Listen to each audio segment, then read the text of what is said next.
आणि आता एक महत्त्वाची अपडेट, खोपोलीतील मंगेश काळोखे हत्या प्रकरणी आता राष्ट्रवादी अजित पवार गटाचे रायगड जिल्हाध्यक्ष सुधाकर घारे यांच्यावर गुन्हा दाखल करण्यात आलाय।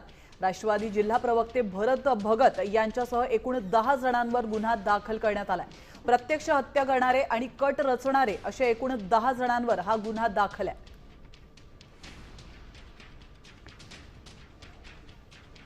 तर खोपोलीतील मंगेश काळोखे हत्या प्रकरणात संतप्त नागरिकांनी पोलीस ठाण्यावर मोर्चा काढत निषेध व्यक्त केलाय।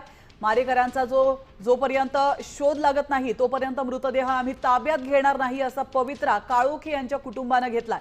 आपण या दृश्यांमध्ये पाहतोय, आज खोपोलीत तणावपूर्ण वातावरण निर्माण झालंय। बाजारपेठ बंद ठेवण्यात आली आहे।